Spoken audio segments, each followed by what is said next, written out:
Hello everyone, आज की topic है कीटोन बॉडीज़ के ऊपर।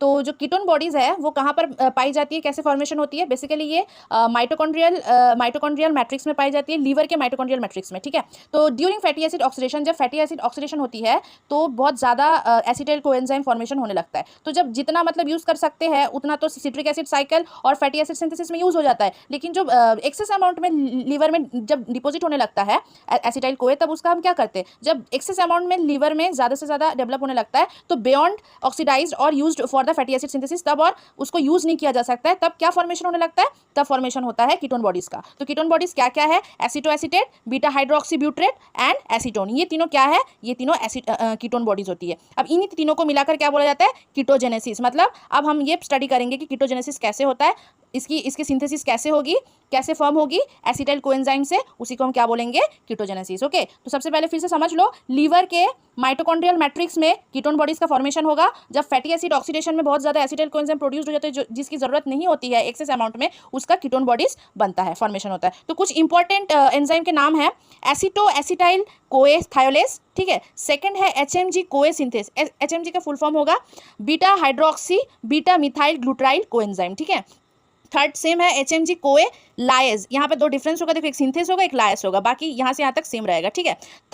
फोर्थ क्या होगा? Aceto acetate decarboxylate and fifth one is D beta hydroxy ब्यूट्रेट dehydrogenase, ठीक है। ये पांचों क्या है? इंपॉर्टेंट एंजाइम्स के नाम है जो कि इस कीटोजेनेसिस में हेल्प करेगा फॉर्मेशन में।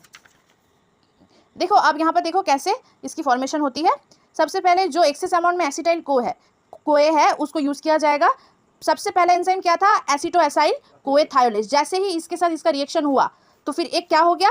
एक कोए फॉर्म हुआ और वो रिलीज हो गया, ठीक है। कोएंजाइम फॉर्मेशन हुआ, वो रिलीज हो गया और एसिटाइल कोए इसके साथ मिक्स होकर रिएक्शन करके क्या बना दिया? एसीटो एसिटाइल कोए, ठीक है। एसीटो एसिटाइल कोए बन गया, ठीक है। एसीटो ग्रुप जुड़ गया एसिटाइल के साथ, तो एसीटो एसिटाइल कोए का फॉर्मेशन हुआ।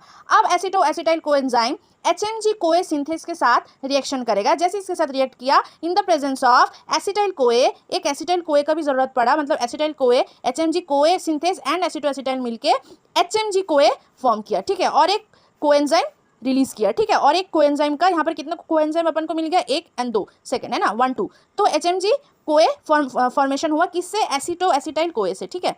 किसके थ्रू? HMG CoA synthase. जैसे ही हम by the help of HMG CoA synthase हमें क्या मिल गया? एचएमजी कोए। अब अपन को कन्वर्ट करना है इसको किसमें? कीटोन बॉडीज में। तो इसके लिए अब क्या चाहिए? एचएमजी कोए लायस, ठीक है। जैसे एचएमजी कोए लायस इसमें ऐड करोगे एचएमजी कोए के साथ, तो एक एसिटाइल कोएंजाइम रिलीज होगा, फॉर्म होके रिलीज हो जाएगा, इसमें से एक एसिटो एसिटाइल कोएंजाइम रिलीज हो जाएगा, रिमूव होगा, और अपन को क्या मिल जाएगा? Aceto acetate. एसीटो एसिटेट क्या है? Ketone bodies. अब और दो कीटोन बॉडीज थे, हम पढ़े थे, एक एसीटोन और बीटा हाइड्रोक्सी ब्यूट्रेट, ठीक है। तो ये जो दोनों है, इसके फॉर्मेशन के लिए क्या करना होगा? एसीटो एसिटेट में ही दो ऐसी एंजाइम यूज करेंगे जिससे हमें एसीटोन भी मिल जाएगा और बीटा हाइड्रोक्सी ब्यूट्रेट भी मिल जाएगा। तो जब हम एसीटो एसिटेट का डीकार्बोक्सिलेशन करेंगे तो हमें क्या मिलेगा? एसीटोन। तो हम वहां पर क्या यूज करेंगे एसीटो एसिटेट में? एसीटो एसिटेट डीकार्बोक्सिलेस यूज करेंगे, तो एक CO2 रिमूव होगा, डीकार्बोक्सिलेशन होगा, तो हमें एसीटोन मिल जाएगा। और जब एसीटो एसिटेट में डिहाइड्रोक्सीजनेस करेंगे, डिहाइड्रोजनेस करेंगे NADH के प्रेजेंस में, तो हमें क्या मिलेगा? बीटा हाइड्रोक्सी ब्यूट्रेट मिलेगा, ठीक है। इसी तरीके से हमें क्या मिल गया? कीटोन बॉडीज मिल गया, ठीक है। तो जो एचएमजी कोए है बीटा हाइड्रोक्सी बीटा मिथाइल ग्लूटाराइल कोए, इसका फुल फॉर्म तो हम पहले ही पढ़ चुके हैं, ठीक है। तो जब इंक्रीज हो जाता है एसीटो एसिटेट ब्लड में तो फिर एक बीमारी होती है, उसका नाम होता है एसिडोसिस, ठीक है। तो क्या होता है? ये जब इंक्रीज होता है ना, तो ब्लड का जो पीएच है ना वो लो कर देता है और फिर एसिडोसिस होता है। जब ब्लड में कीटोन हाई अमाउंट में रहेगी तो उसे हम कीटोनेमिया बोलेंगे, और जब यूरिन में कीटोन बॉडीज हाई रहेगी तो उसे कीटोन्यूरिया बोला जाएगा, ठीक है। तो इसी तरह ये टॉपिक आज खत्म होता है। Thank you.